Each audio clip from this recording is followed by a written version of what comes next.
You're listening to Season 3 of Mobile Suit Breakdown, a podcast covering the entirety of sci-fi mega franchise Mobile Suit Gundam for new fans, old fans, and not yet fans, where we watch, analyze, and review all 41 years of the iconic anime in the order it was made.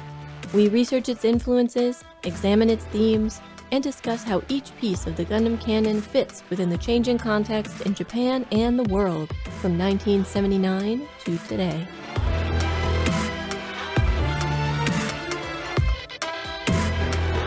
This is episode 3.24, Lonely Hearts, and we are your hosts. I'm Tom, a lifelong Gundam fan, and if we die before completing our mission, we're counting on you to carry on the podcast for at least 3 years, or until it's destroyed by a more powerful Gundam podcast, whichever comes first. And I'm Nina, new to Double Zeta and lamenting that this week's episode and research have reawakened my dormant desire for travel. It's been hibernating for the past year and frankly needs to hibernate some more. Mobile Suit Breakdown is made possible by the support of 428 patrons and subscribers. Thank you all, and special thanks go out to our newest supporters, RCF and Will B. This podcast would not be possible without your support. Remember, dear listeners, that links to all of the different ways to support us and keep us ad-free are listed together on our website at GundamPodcast.com/support. And remember that our Season 3 Haiku contest is ongoing right now. If you haven't joined yet, you still have time. You can submit one haiku a week from now until 11:59 p.m. New York Standard Time on March 7th, 2021. You can submit haiku either on social media by tagging Gundam Podcast, that's us, and including the hashtag Gundam Haiku with your Gundam Haiku, or by going to our website, GundamPodcast.com/haiku, and submitting your poem via the form there. We have had some really incredible submissions so far, and we cannot wait to see what y'all come up with in the next couple weeks. And we're looking forward to announcing more information about our very exciting prize bundles in the near future. But I can tell you that all 4 prize bundles will include Gunpla, generously provided by the USA Gundam Store. This week we are covering Mobile Suit Gundam Double Zeta Episode 26, Masai's Heart, or Masai no Kokoro. For research this week, we're going to talk about geography and architecture as we try, once again, to figure out just where on Earth the Gundam crew has gotten to. But first, Radio Free Shangri-La is transmitting again from an undisclosed location somewhere in the Earth's sphere. No one intervened on behalf of...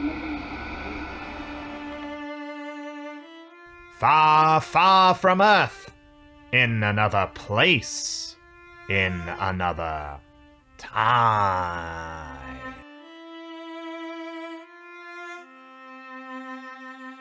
Captain's log.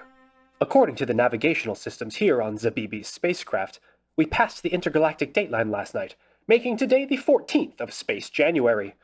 Tomorrow will be my birthday. I'm excited to see what kind of tastefully restrained gala the crew throws in my honor. After escaping from the Minoan Bull, we set a course for the capital of the League of Free Planets, where I intend to offer my services to Supreme Commander Makan Harm in her ongoing struggle against Admiral Evil. Unfortunately, during our escape, the fuel compartment was damaged, and the Trimanovskium crystals necessary for faster-than-light travel were lost. Luckily, I was able to devise a clever slingshot trajectory around the local gravity wells that propelled us in the direction of the nearest neutral refueling depot. I calculate that we will arrive there in just a few more days. Meanwhile, I'll continue working on this prototype universal translator so that we can better understand our new alien friend. Zabibi. Processing. Translating. Translation completed. Playing translation. You are wasting your time. End of translation. It still needs more calibration.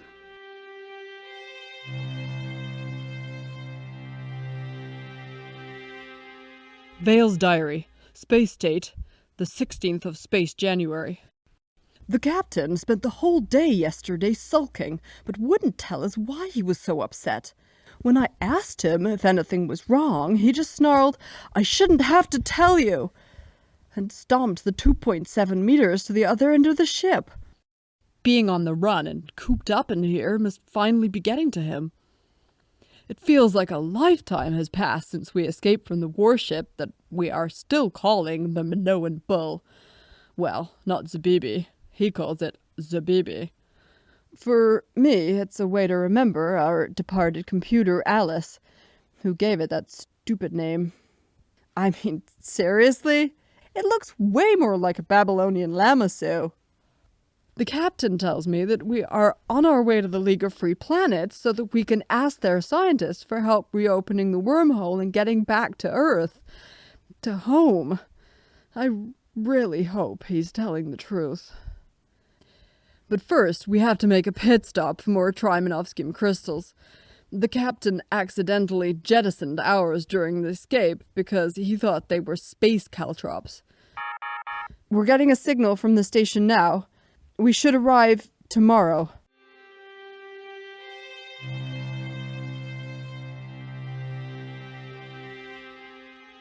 Shoreblash Mugglethroid on Chirper.space, 18th of Space January. Am I the exhaust port for refusing to give two weird aliens free fuel? So I, 29 gender non-conforming octopoid, work at a Chris station in the Giraffe Nebula. It's a pretty slow gig, except for the occasional ship from Admiral Evil's armada stopping by to refuel. Yesterday, this little Corvette limps into port, and out of it come these two sentients. They were floating around all hairless and bipedal, which is obviously so gross, but I wasn't going to say anything. Talking about how they needed fuel so they could go meet up with the LOFP. And I'm like, I don't care if you're members of the Anti-Evil Universe gang. I'm not going to risk my job giving you free fuel. Obviously, the male starts ranting and raving about how the fate of the galaxy is at stake, and the female looks like she's thinking about going for one of my throats. Then, and you are not gonna believe this next part, Zabibi comes in. I explain what's going on, and then he says, "Zabibi, Zabibi, Zabibi." And like, what am I supposed to say to that? So I gave them the fuel, but I don't know what I'll do if my supervisor finds out.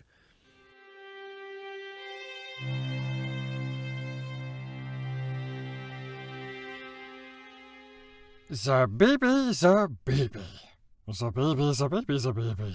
Zabibi. Zabibi's blog. Astral Unit 22.B00. With my two hapless assistants in tow and a tank full of crystal, we are racing toward Thride Z, capital of the League of Free Planets and homeworld of Space Princess Miranda. I haven't told the humans yet, but the planet is already under siege, and we'll likely have to fight our way through a blockade of white devils just to reach the atmospheric defense line. Soon we shall see how these featherless bipeds handle their first taste of real combat. Zabibi. And now the recap for Masai's Heart.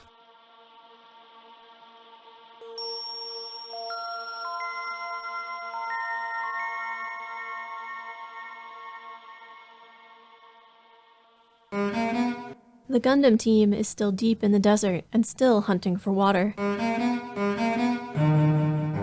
There's supposed to be an oasis nearby, but their map is from before the 1-year war, and the desert terrain all looks the same to the Spacenoids. Elle and Rue bicker and snipe at each other as they hunker in the shade, waiting for Judo to return. Not far from them, a young woman in a hooded cape sets a Xeon helmet on a rock formation. She talks to its previous owner, Tag, telling him that she is maintaining the mobile suit just as he taught her. When she sees Judo's core fighter in the distance, she murmurs that things are happening just as Tag said they would. Judo doesn't see her, but he does see her camel, and seems to think that if he can catch it, he can get water from its hump. He chases the poor creature, but in his single-mindedness fails to notice how tall the dunes are. A cloud of sand billows outward as he crashes, almost burying the core fighter in the dune. Jumping out to pursue the camel on foot, he instead runs into the young woman, Masai, comforting the scared animal. On hearing Judo's explanation of who he is and what he's doing, she shares her water skin and offers to show him the way to the oasis. Puru is the first to notice them approaching, and runs to hug Judo and chide him for leaving her behind. But the normally talkative Puru is struck silent by Masai, who seems to radiate sadness. Masai turns her gaze on Judo's friends and their assembled mobile suits, and says she won't be able to guide them after all, but if they go in the direction that the shadows point, they'll find it in no time. While Judo goes to retrieve the core fighter, Puru trailing after him, the rest of the group set off, walking the mobile suits through the desert to keep a low profile. Reaching the edge of the town, most of the kids rush up, ebullient at the sight of the oasis, but Rue tries to put on the brakes. They need to try to seem unthreatening, and to ask properly and politely before they take any water. Even her efforts do no good. The elders find the pilot's arrival suspicious and refuse to share water. After all, with their machines, they should be able to leave the desert easily. The kids from Shangri-La are surprised and angry that they're so unwelcome, with Bicha muttering, "What did we ever do to them?" But Rue thinks she understands. This village and its people must have been harmed in the last war. Judo and Puru have yet to arrive. They're still trudging toward the core fighter, and Puru is slowing them down. Stopped at the top of a dune, Puru looks around and spots Masai entering a nearby cave. She and Judo decide to investigate. Inside, Masai has climbed into the cockpit of a partially buried Gelgoog. She is wearing a Zeon normal suit and is about to put Tag's old helmet on when Judo and Puru confront her. "I have to show them," she says, thinking not of Zeon or Axis, the Federation or Ayug, but of her village. Judo and Puru grab hold of the helmet, trying to keep Masai from putting it on and launching, and while she struggles against them, she cries out, "I'm doing this in Tag's place!" The intensity of Masai's feelings surprises Puru into letting go, and Masai hits Judo in the face with the helmet before pulling it from his grasp. Once she closes the cockpit, and the Gelgoog rises out of the sand, there's nothing left for Judo and Puru to do but run for the core fighter. Masai heads straight for the village, and the Gundam team scramble to deal with the sudden appearance of an enemy mobile suit, sure that it must be a scout for a larger force. But Masai has been waiting and training for years, and her knowledge of the terrain allows her to hold her own even while outnumbered. Gliding over the sand, the Gelgoog trips up Rue and Bicha, lures Mondo into quicksand, darts around rock formations, and uses sand to blind her opponents. All the while, Masai talks to Tag, repeating his advice and lessons, telling him how well his plans are working. Maneuvering into a nimble jump, she lands the Gelgoog on the Mega Rider. Just as she is about to put her beam Naginata through the ship, she is struck in the back by a missile. Judo and Puru have arrived. Once Judo forms the Double Zeta, Tag's Gelgoog doesn't stand a chance. Yet again, Judo finds himself locking beam sabers with an enemy who has no chance of winning. And again he asks, "Why are you doing this?" Masai explains that Tag was hated and shunned by the village for being an outsider and a soldier. It seems he had lived there from the 1-year war until his death, certain that the war would come again and that the village needed to be prepared to defend itself. Now Masai is determined to prove the village wrong and redeem Tag's honor. The Double Zeta's beam saber slices the head and one arm from the Gelgoog. The damage is such that the Gelgoog may explode at any moment. Defeated and contemplating the possibility of death, Masai is torn. If she dies, she follows Tag. How can she face the village when it seems she's proven them right? How can she die and leave the village to curse her and Tag for all eternity?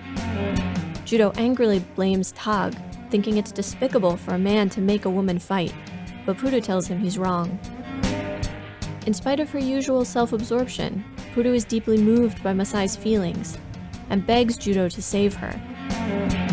Working quickly, he climbs into the Gelgoog's cockpit and removes Masai's helmet. She seems dazed and shoves him away, but he slaps her and yells for her to snap out of it.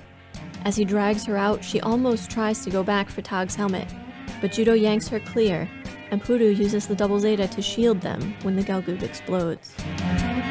Afterwards, the townspeople allow the Gundam team to refill their water supplies. Bicha wonders out loud why anyone would keep living in such a place, before getting back into Hyakushiki. Puru, sitting in Judo's lap while he flies the core fighter, leans against the glass of the cockpit with tears in her eyes, thinking that now Tag is really and truly gone, and Masai will be alone forever. In the village, everyone gives Masai a wide berth, and as she sits alone in the cool dark, she wonders, what now?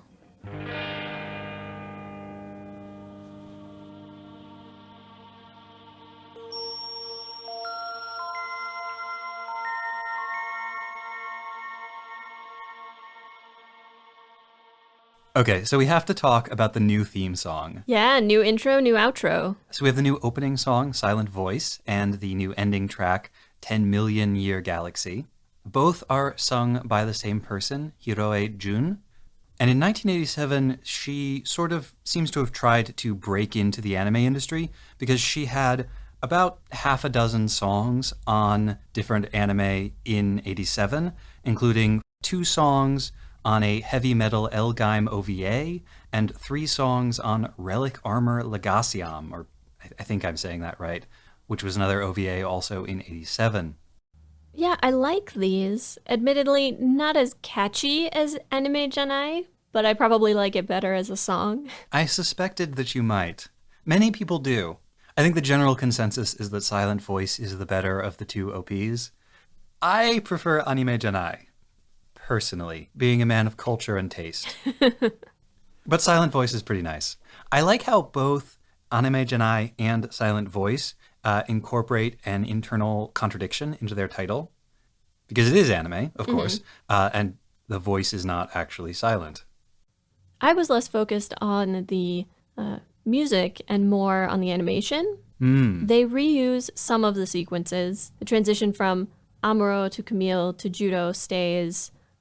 They keep the transformation sequence, the combination for the double Zeta, but they change quite a bit as well. Perhaps the most significant insertion is that there's a lot of Haman now. She plays a very prominent role at the beginning. They really foreground Haman and Puru. Haman, as you said, features quite prominently in the very beginning. Then she is not part of the girls, girls, girls pan of every girl so far in the show. But later, there's an almost implied transformation from Puru to Haman. Interestingly, one thing that was deleted was the scene of Quattro yelling. That shows up in both versions of OP1. The bit where Quattro sort of screams at one edge of the screen and then Judo screams at the other edge. Its presence in OP1 was especially intriguing in retrospect since Quattro does not appear at all in the first part of Double Zeta. So why is he there yelling? No one knows. I didn't notice as many interesting points about the ending animation, but there was the transition from the Gundam to the Zeta to the Double Zeta is quite prominent. Yeah, and to call it a transition is accurate, but does not capture the weirdness of this sequence. They start off with the first Gundam, and it's a relatively normal size, but it's got like one arm extended at like a 90-degree angle to the body, its hand in a fist, and then the camera's panning up, and it pans across the Mark II, the Zeta, and then the Double Zeta, but each one is larger than the previous one, and each one is still doing this one arm rigidly extended, goofy pose. I don't know what's going on with that pose, but it does not look as good as they think it does. To be honest, I barely noticed the song. I was paying so much attention to this weird transitional sequence. Whereas every time I think about the intro and the outro, just come back to the "here's every girl in the show" clip, which they've done a couple of times, and I cannot imagine the purpose of this except to be like, look at all these cute girls that are in our show. Don't you want to watch now? Cute girls. We promise. Feels a little gross to me. In First Gundam, they do a similar thing with the women of the white base, if I'm remembering correctly.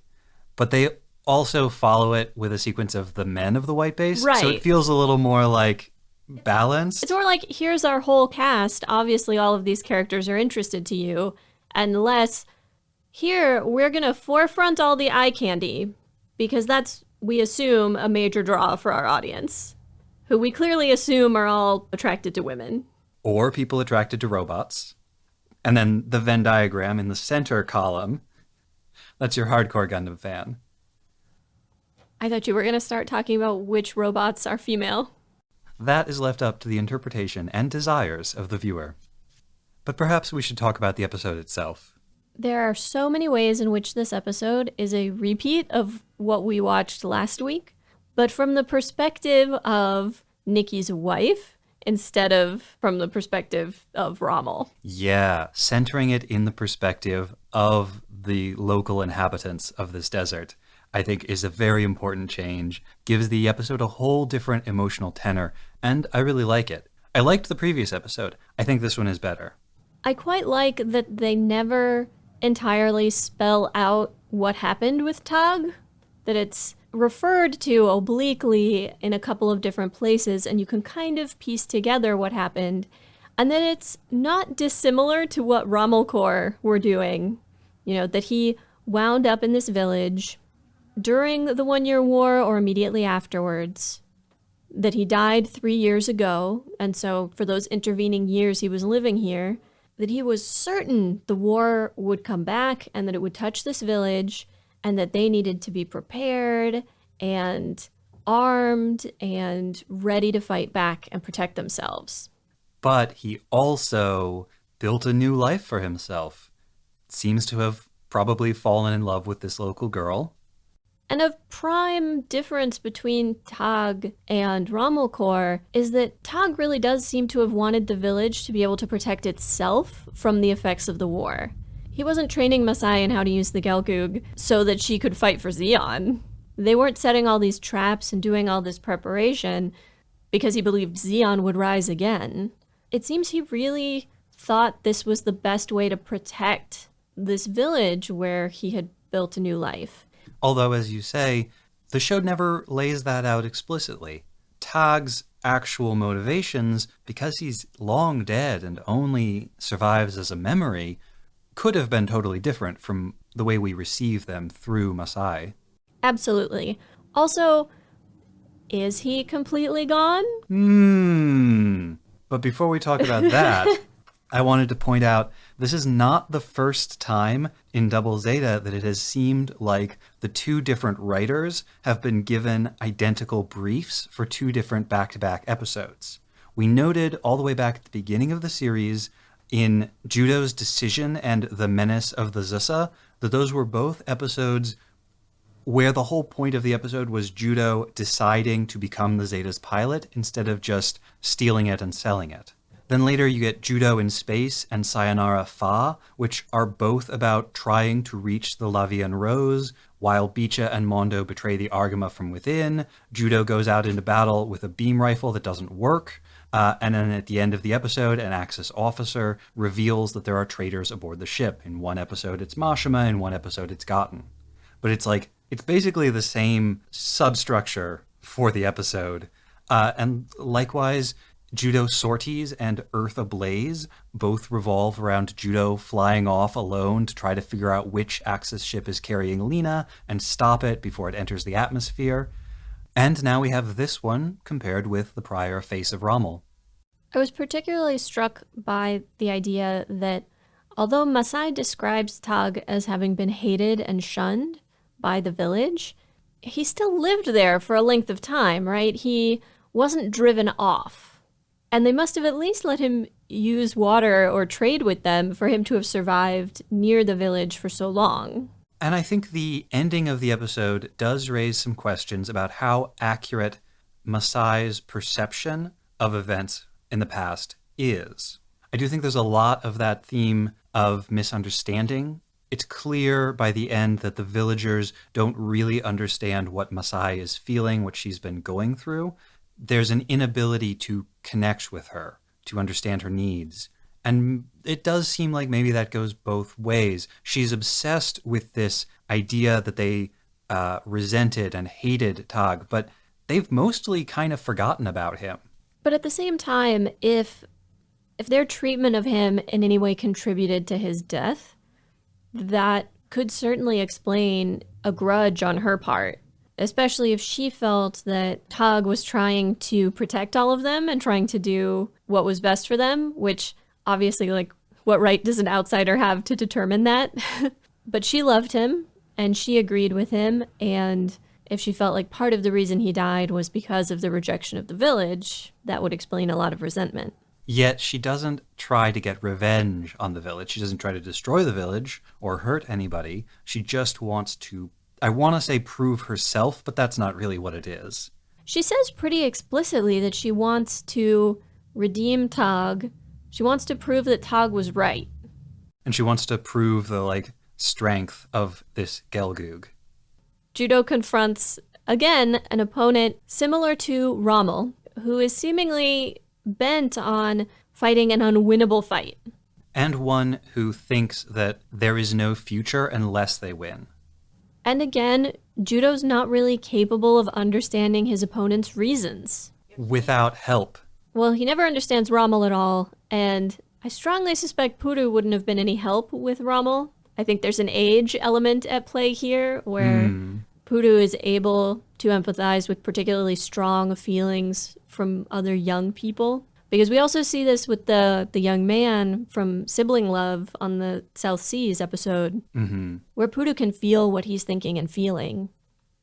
Even more so than in the Sibling Love on the South Seas episode, here Puru is immediately struck by the intensity of Masai's feelings from the minute she sees Masai. I think Masai is a new type.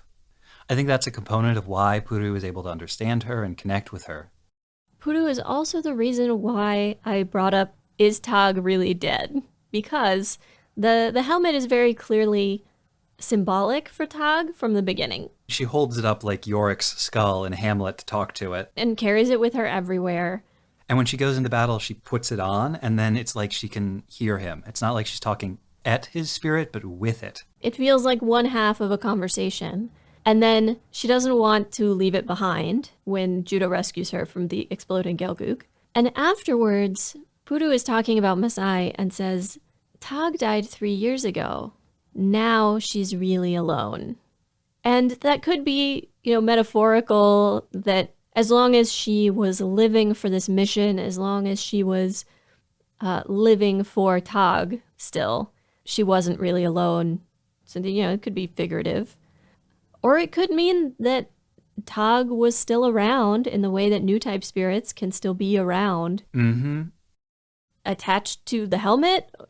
Or to the Gelgoog, or to Masai. Or the area, we don't know how any of this stuff works. But no one knows how any of it works. No one knows what Xian Daikun was really talking about.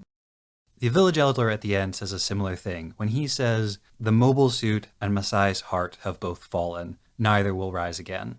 So again, we have that association between Masai, her spirit, Tog, and the Gelgoog, the physical repository of the spirit. This is part of the reason why I think Masai is a new type, because she does seem to be holding on to this spirit. And as a visual note while we're here, you'll notice Masai's eyes. They're the big, flat, all iris, no pupil, one color eyes. And only a few other characters have had those. Lala had them, and Puru has them. I assumed that was just a race and coloration thing for the most part. I hadn't noticed that Puru had them. Lala had black eyes. Masai's are dark brown in most of the scenes. Yeah, if it had just been Lala, I would have thought the same thing, but they do it with Puru. I'm still not convinced that's on purpose. I do think Masai could be a new type, I just don't. Listen, I'm just throwing out evidence. I'm piling the evidence up on the scale. The people at home can make their own judgments. Sort of going back to ways in which this parallels the previous episode, like Rommelcore, Masai's knowledge of the area gives her a huge advantage against the Gundam team. She's constantly tripping them up in the sand, knocking them down into pits of quicksand, using the sand to blind them. Masai is like a desert trickster. She is in her element and using her element in order to turn the tables on this larger, stronger, more advanced force. And she's clearly a very skilled mobile suit pilot. I find it interesting that Judo gets angry at the idea that Tog made her fight, or made her promise to do this, or forced her in some way to do this. Because he's gotten it wrong. He's also sitting there with Puru in his cockpit. Well, he's not making Puru fight. Somebody else made Puru fight long before she met Judo. long. She's like 11 years old. So shortly before she met Judo. Judo very consistently hates the adults who make children fight. And so it makes sense that he would also hate a man making a woman fight. I just think, again, it's both hypocritical and fails to understand Masai's deeper feelings about both Tog and whatever it was Tog was trying to accomplish, what he was trying to do. And to the show's credit, it knows Judo is wrong, and it says so right there. We get Puru saying, no, that's not it. You're getting it wrong. You're off the mark. It's this other thing. It's great to see Puru in that role as Judo's sort of like guide. In a way, even his mentor, even though she's significantly younger than him, because that's really the role that Lena played for him when they were still together. And as Puru fits into the little sister role in Judo's life, she's doing a lot of the same things. And the contrast between her remarkable ability to read and to reach other people versus her impulsive and thoughtless personal behavior, especially early on when she wastes the water, which is another thing that happens in both of these episodes. Yeah, she's so consistently self-centered in her conduct, and yet she has this ability to feel people's feelings and understand them under the right circumstances. Well, like all children, she's a little monster, but she has the capacity to be really good. In yet another parallel to Rommel at the end of Rommel's face, we get a considerable amount of internal monologue from Masai about whether or not she wants to die and why. But her reasons are very different. Rommel is quite certain that he wants to die, and it's because he has nothing to live for now that his mission has failed. Masai is sort of weighing in the balance, how can she face the village when it's been proven that this thing that she's devoted all this time to is a failure? So in that way, it's very like Rommel. But on the other hand, can she live with them, cursing her and Tog forever, is how she puts it. Can she live with them being sort of self-satisfied that they were right and not being able to address that in any way once she's dead and gone? If she were dead, she wouldn't have to deal with the fact that the villagers might, very self-satisfied, be like, aha, we were right all along. But she hates the idea that they might feel that way. Because if she didn't, then it wouldn't bother her now that Tog is dead. He's freed of whatever opprobrium the villagers would have heaped on him. It doesn't bother him anymore. Well, it depends on her conception of the afterlife, also. Well, and whether or not he is actually still haunting her. Look, we don't know. We don't hear Tog, only she does. So maybe this whole episode, Tog is just off screen going, yeah, go Masai, fight for me, fight for my honor, redeem my memory. It's the only thing that matters to me. She also imagines that death would mean following Tog and theoretically being reunited with him. And ultimately, I don't think she chooses to live so much as Puru demands that Judo save her, and Judo does it. Yes. In a great sequence, by the way. I love the sequence of the Gundam, punching and then tearing at the cockpit of the Gelgoog. We get this very rare demonstration of the mobile suit's capacity to do something other than kill. And yes, it was the mobile suit that put her in danger in the first place, but it is also making it possible to save her life. The mobile suit saves her life not just by tearing open the cockpit, but then Puru uses the mobile suit to shield Judo and Masai from the explosion. I don't know if this was intentional, but remember back in First Gundam and the battle between Amuro, McVeigh, and Char on Texas Colony. This came to mind, of course, because it's another battle with a red Gelgoog fighting a Gundam in the desert, but also because that one features Char using his Gelgoog to shield Lala from the explosion of McVeigh's Gyan in a very similar way to this one. You brought up the ending earlier and the way that some of the village elders are talking about Masai, which I felt was strangely contradictory. Because on the one hand, they say her heart has found peace, which sounds like a good thing. It sounds like what they mean is that she has finally reconciled herself with Tog's death. She no longer feels like she has to devote her life to this mission that he had.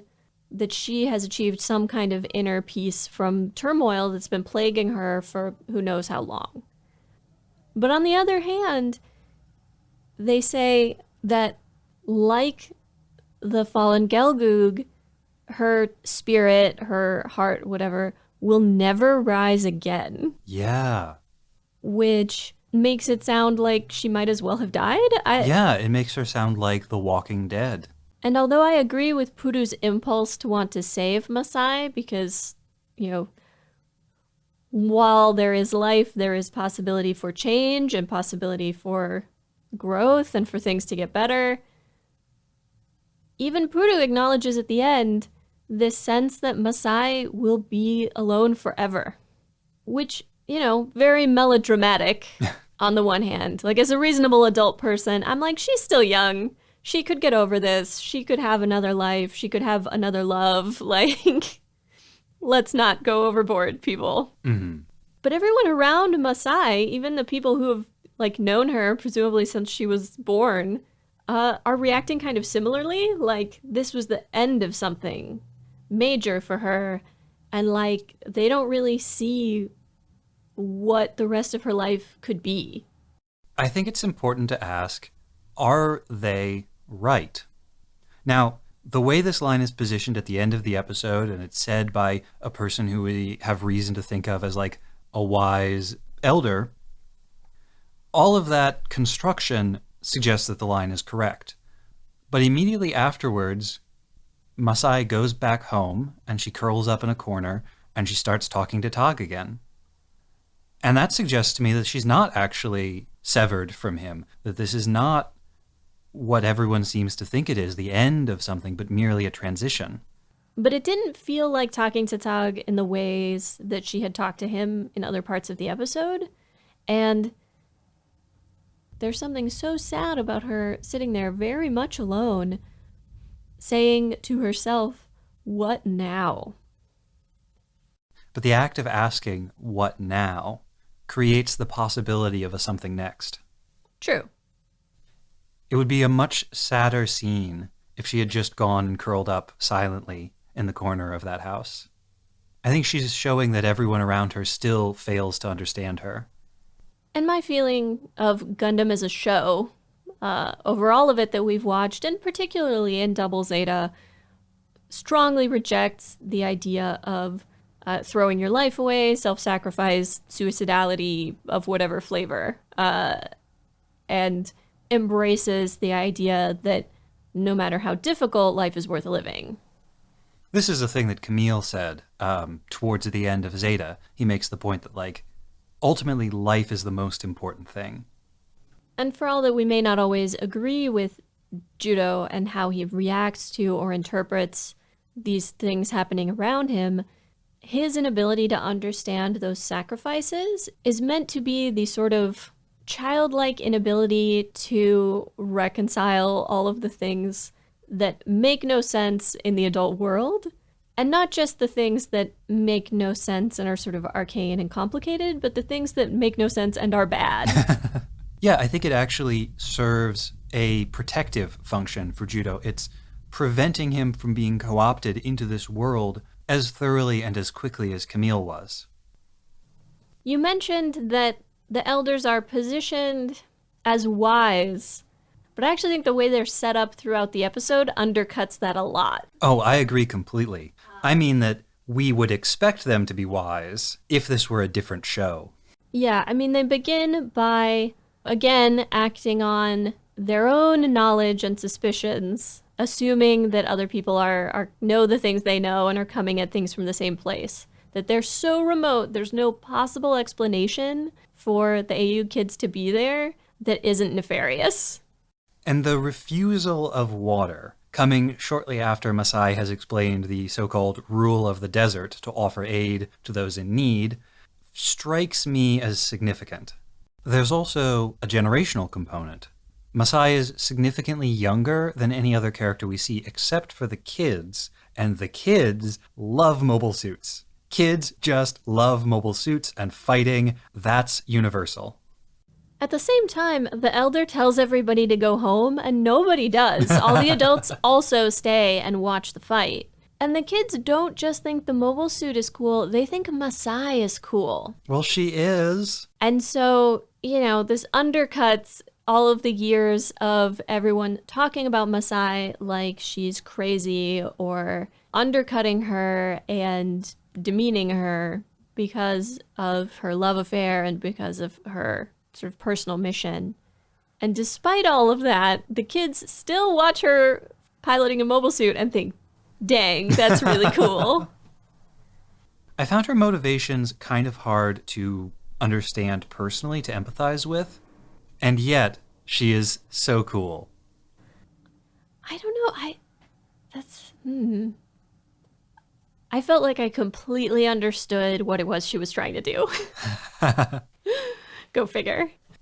Yeah, I mean, imagine that you show up in some remote place and you feel certain that you know something that's going to be dangerous for them.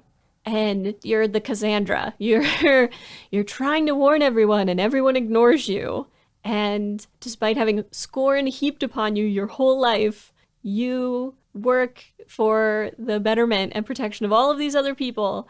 And then he died without ever being proven right. And the only person who ever loved you and understood you is left to have to deal with all of these people who never tried to understand you. And then finally, the moment comes when you think, oh, see, he was right. He was right. Everyone, see? The person you heaped scorn on was right. So yeah, I felt that very keenly, particularly as we've had a lot of conversations recently about, what is history and who defines it and who tells those stories and what gets included and what gets left out. And she's trying to take control of Tog's story. Yeah, when you put it that way, it sounds like a great story. I would absolutely read or watch a Tog and Masai backstory. Give us that, Sunrise. Well, and the whole time, everyone in the village probably told her that she was being foolish and reckless. Some of that scorn is getting heaped on her, too.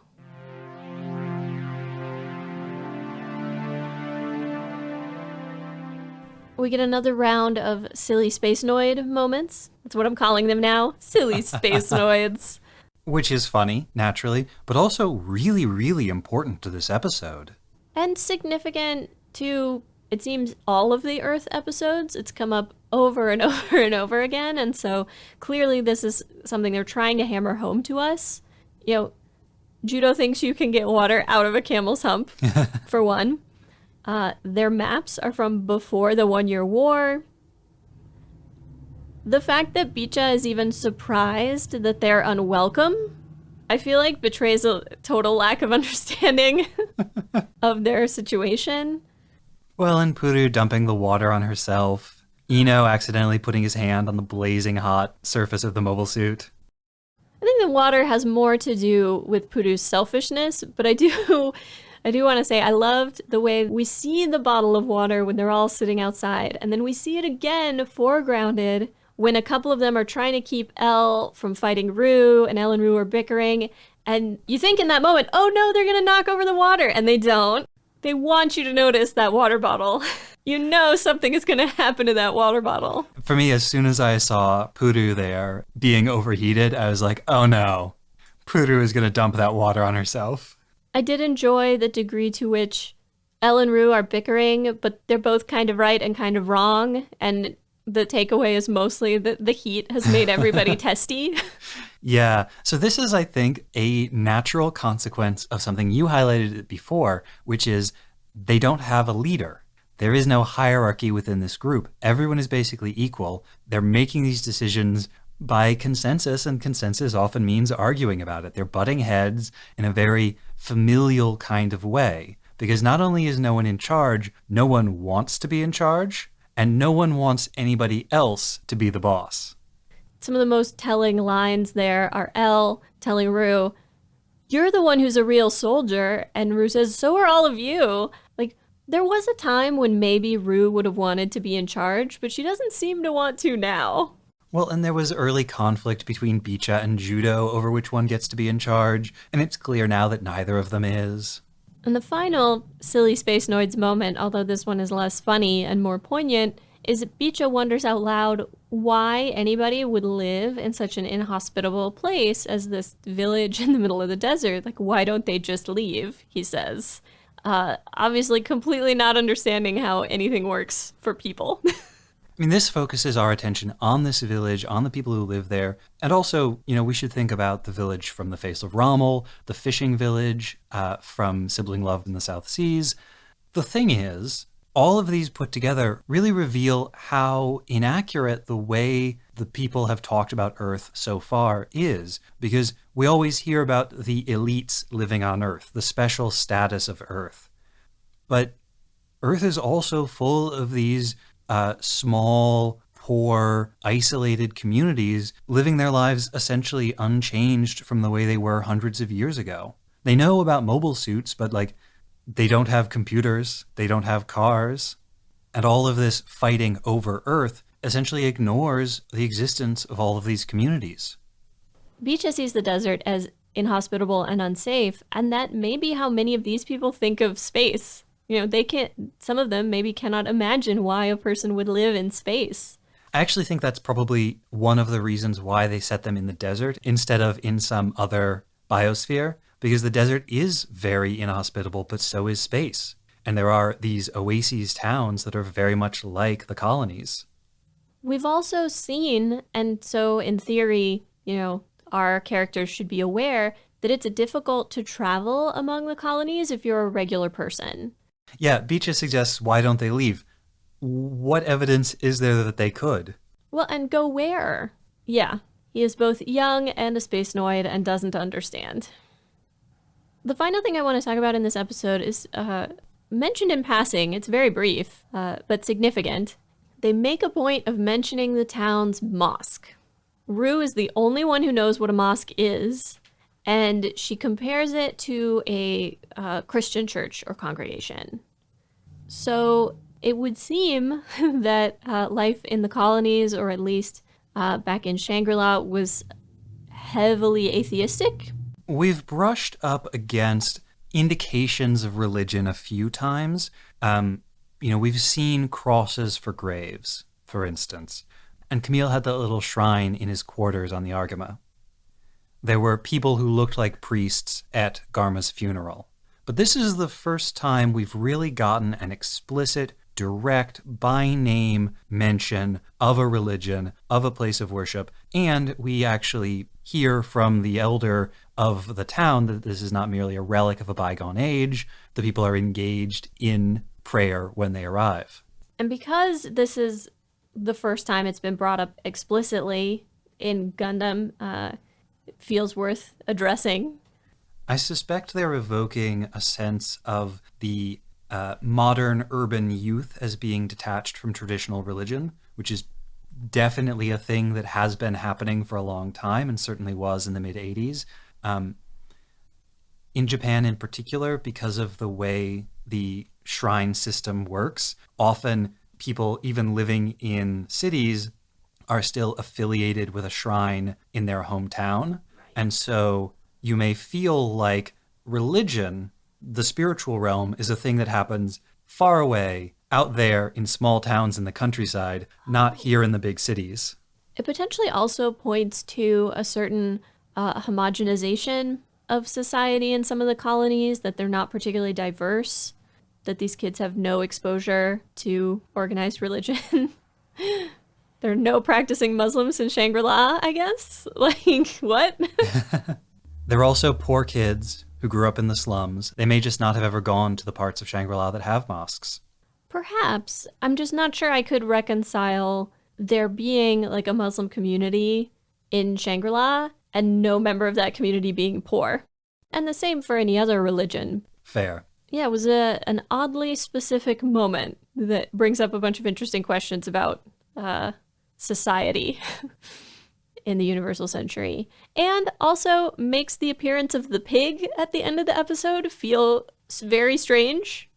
Well, the town may not be entirely Muslim. Very true. I know pig raising is definitely a thing in Senegal, which is probably where they are. So I'm going to bring this up in the research, but I thought they might be in Mauritania. We know they got themselves lost. Well, and given the way Gundam likes to do very circuitous routes over Earth geography, I'm convinced that they could conceivably be anywhere in that northern portion of Africa.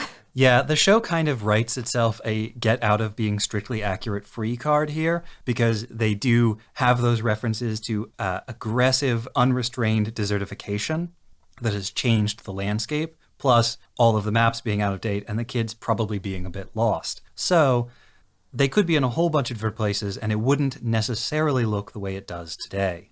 But as you said, we'll talk more about that during the research. I do want to finish with 2 quick notes. The first one is that Masai shares a voice actor with 4. Cool. And second, there is really something about wearing one left arm garment on these kids. Elle has like a ribbon-based left fashion glove. Puru, of course, has the red left glove that she still wears.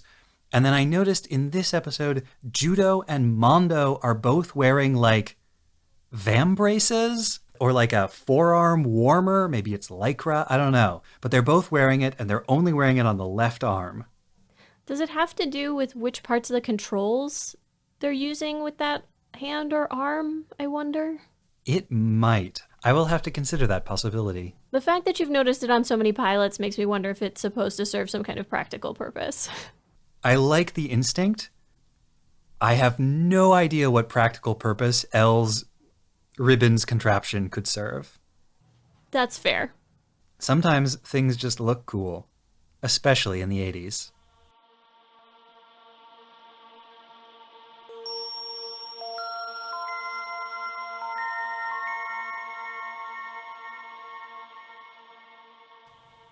This is our second desert episode of the season, so it seems safe to say that the Double Zeta team liked this setting.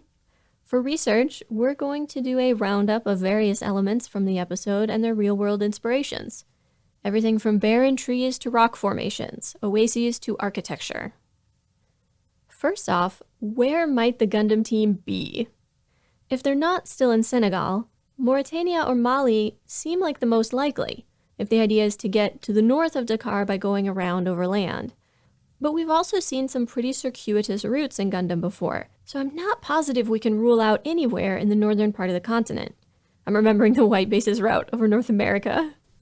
I want to shout out Petsu-chan, a Gundam fan on Twitter who has been doing heroic work these past few months, trying to pin down the real-world locations for the Gundam team's trek across Africa. They've put together a route to show all the movement during the Africa arc, and their ideas have been hugely helpful for me in looking at these questions myself. I'll include a link in the show notes so that you can check out Petsu's work, but you should be warned that there are some spoilers for episodes still coming up. As for this episode, Petsu suggests Algeria or Niger as plausible locations for Masai's village. Based on our own speculations and Petsu-chan's, I also spent some time trying to determine whether the unnamed oasis town of this episode is based on a real-world place, but without much success. There are numerous oasis towns in Mauritania, Niger, and Algeria, and none of the 24 or so I looked at pictures of were an exact fit, although there are some clear similarities of layout and architecture. We get only the briefest overhead glimpse of the town and the oasis when Elle first flies over them, and other shots of the town are fairly generic. The town portrayed in the episode is also, frankly, really small, and there's the possibility that if it's based on a real place rather than simply inspired by one, it's not a place that's showing up in my searches. I'm thinking of the possibility that someone involved may have traveled to the area, or that they're referencing a travelogue or some similar first-hand account. Petsu-chan speculates that it is inspired by and based off of the city of Agadez and the town of Timia, both in the Aïr Mountains region of Niger. In terms of architecture, I found some interesting facts about architecture in the region, but most don't directly relate to the episode, and so I'm going to let Tom kick us off. He had somewhat more success. During the talkback, we zoomed in on the exchange between Rue and the rest of the Gundam team about this unnamed Oasis town's mosque, which they describe as a triangular building. This struck us as odd for 2 reasons. First, because the style of mosque architecture with which we are most familiar would not ever be described as triangular in any sense. And second, because the shots of the town throughout the episode never show any buildings that I would call triangular. The largest and most prominent building that we see in the town is a boxy tower, slightly wider at the base than at the top, with wooden beams protruding from it at regular intervals and capped with a kind of rounded cone structure, far from triangular. The image that comes to mind when I think of a mosque is the traditional dome and minaret style, and if you look for pictures of mosques in West Africa today, you'll find a lot of mosques built in that style, like the Great Mosque of Touba or the brand new and massive Masalikul Jinan. But historically, things were very different. Older mosques in the region show a broad variety of different architectural styles, and part of the reason for that goes back to when Islam first reached those regions. From its origins in Arabia in 610 CE, Islam spread throughout the Middle East, Africa, Europe, and Asia via two main processes: by conquest and by trade.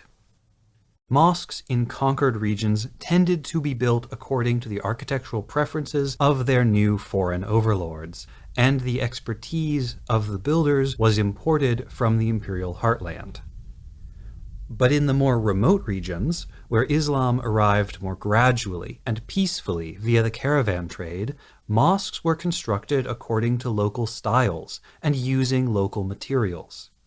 This created a remarkable diversity of architectural styles around the world, and in West Africa in particular.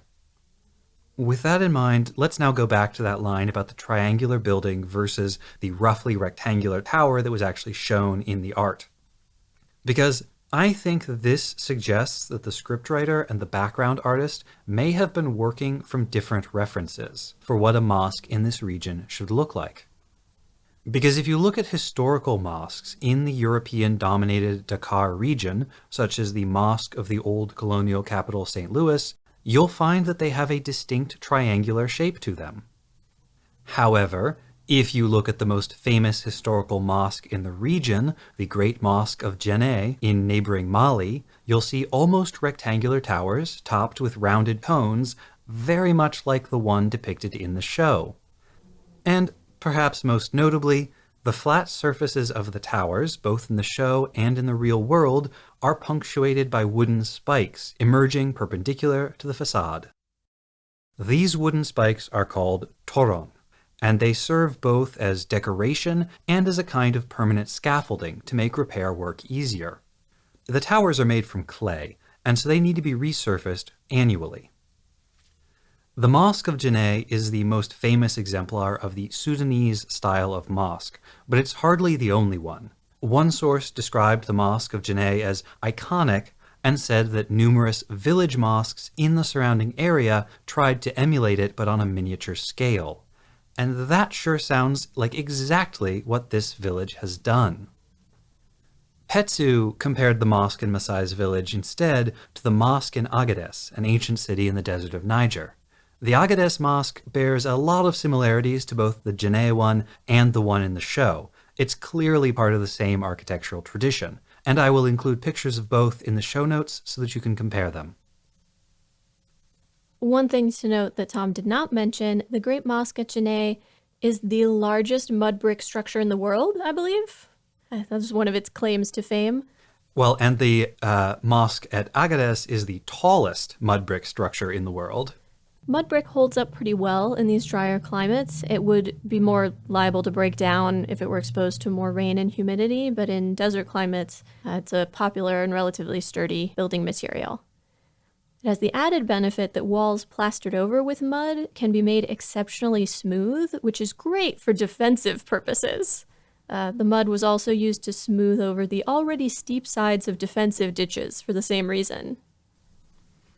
In terms of the more general architectural information that I found, there are a huge number of different architectural influences on North and West Africa, including remnants of Roman architecture, the, as Tom mentioned, influence of Islamic architecture and of Al-Andalus after the early Muslim conquests of the 7th century, later colonial architecture, The mosque architecture that I mentioned with the triangular pediment, like in St. Louis, is heavily influenced by European colonial architecture styles and by the designs of Christian churches, which those mosques closely resemble.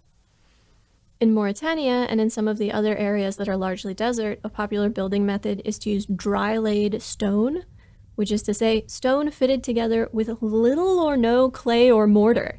Since in some of these areas, stone is very plentiful, while wood and water, necessary for the mud brick buildings, are scarce.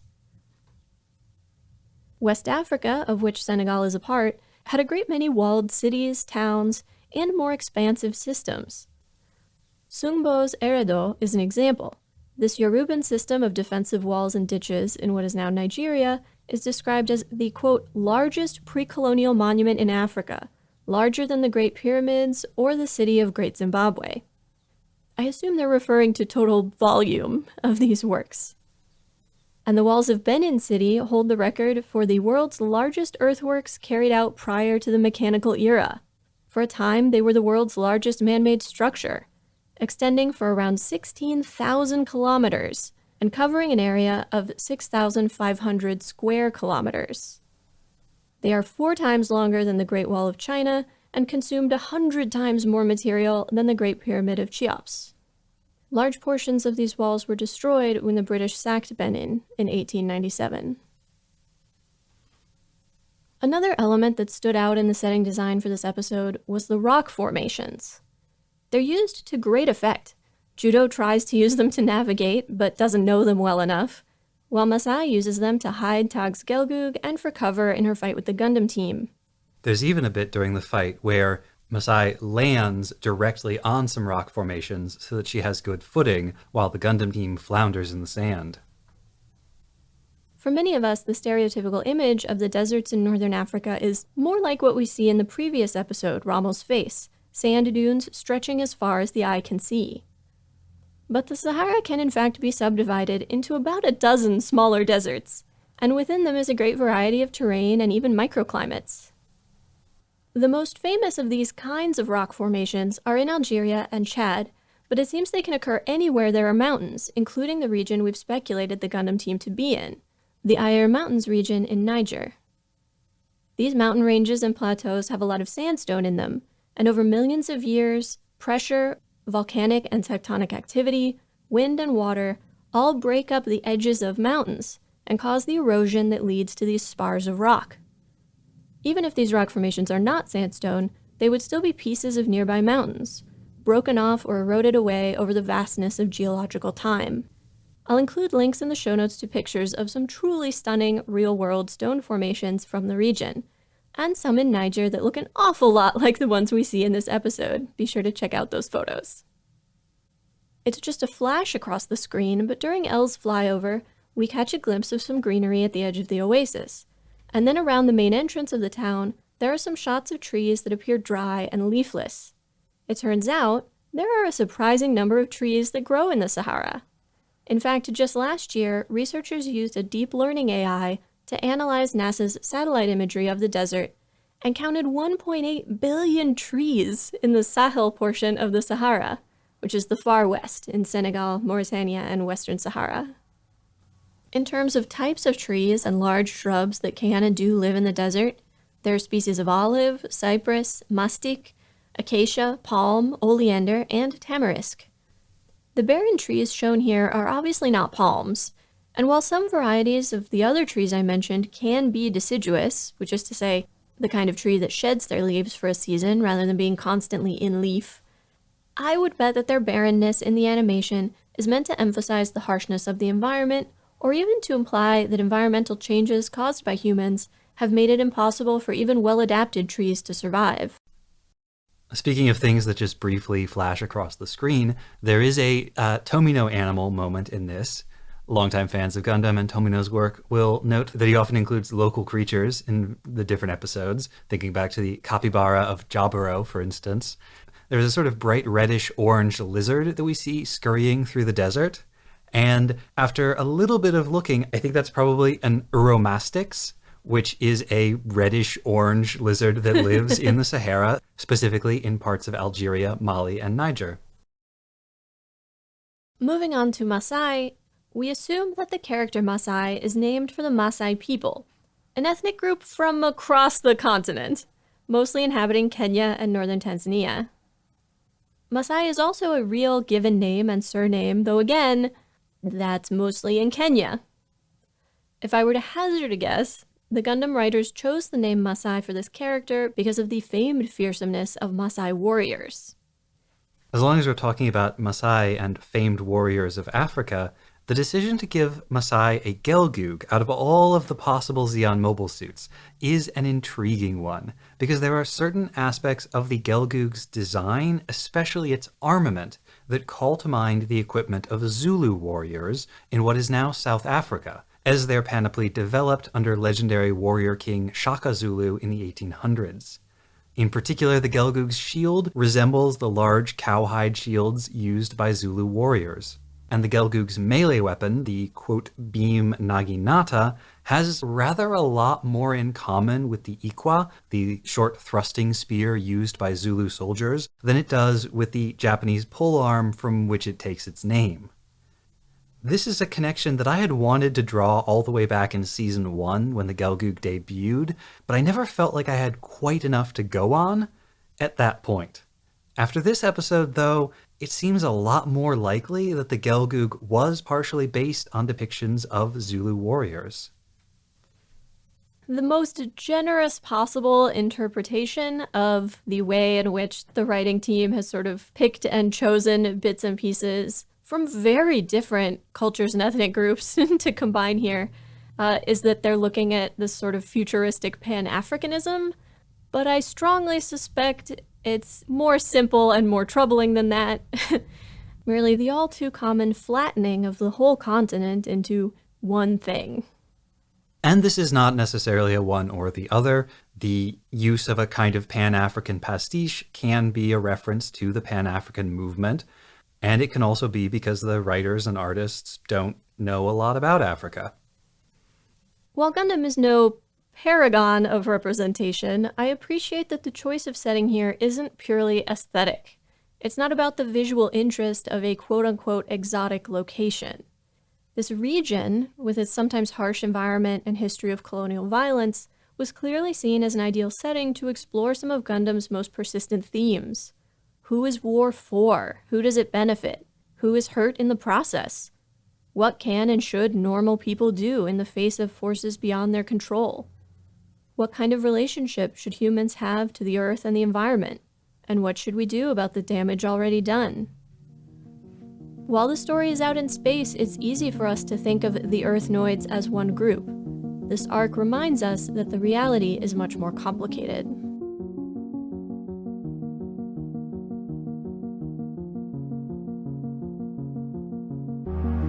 Next time on episode 3.25, The Demon Judo, we cover Mobile Suit Gundam ZZ episode 27 and Hortense. Who sets off fireworks in the middle of the day? Cutouts and short shorts, and is that a tabard? Listen, everybody wants to be with Judo. Fiddling while Dakar burns. Men telling girls to smile more. Haman's suit, Lena's gown, just so many good outfits. The eagles! It's a Garuda. Garuda is a type of eagle! And it's all lies, you big dumb idiot! You will see the battlefield of new types.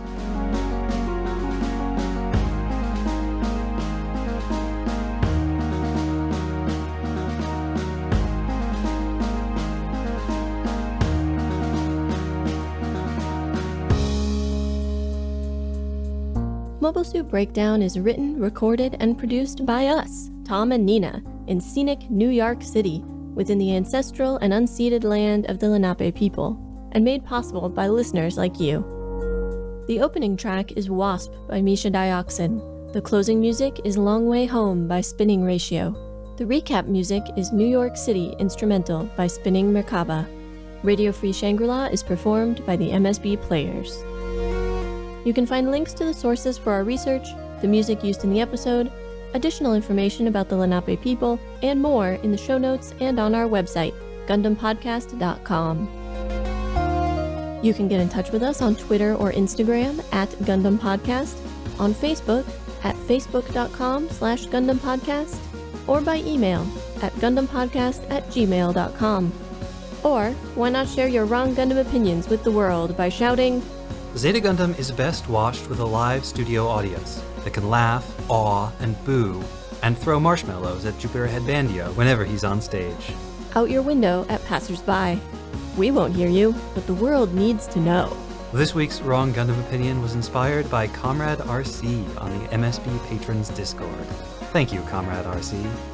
And thank you for listening.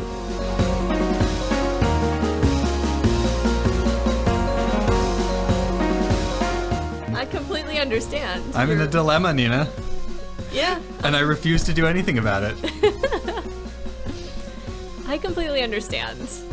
Although in my case, the dilemma actually is somebody else's fault. Well, yeah. I have a soft spot for those sorts of like emotionally repressed people, because I see a lot of myself in that, and a part of me is just like, oh, angry baby. Yeah. You're so bad at emotions and so angry. Yep. Oh, angry baby. Yeah. It's like when you're holding a cat and it's squirming in your really arms doesn't and like want you to- clawing the shit out of you. It doesn't want you to love it. And you're like, I insist on loving you. You know who she reminds me of? Who? The way we're talking about her right now? Camille. Oh. Oh, angry baby. You're just ruining your own life so hard. Oh.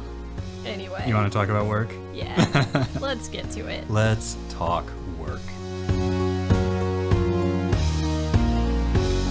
Then cars go by. Vroom.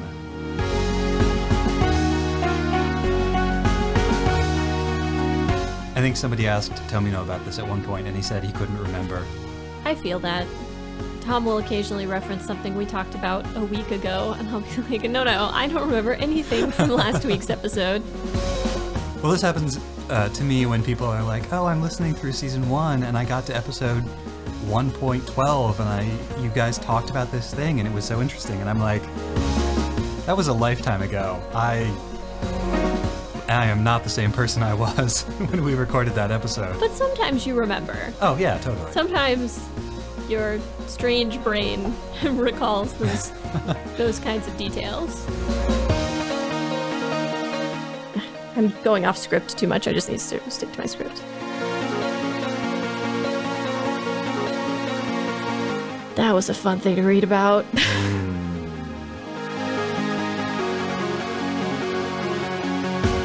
Yeah, not sure where this particular anxiety is coming from. Couldn't just be that the world's on fire. Definitely couldn't be that. I read a survey about this years ago, and I'm finally going to be able to use it. Because he thought they were space caltrops. I don't know what caltrops are, so, I'm imagining kind of cough drops made of calamine, but probably not. Okay, let's try that again. The main cannons need calibrating. Oh, we're getting a signal from the station now. Station? What's a station? Troyblath Muggletroid on Chirper.space, 18th of space, January. Am I the exasport for refusing to give... No, this is not going well. Gotta do some more calibrations.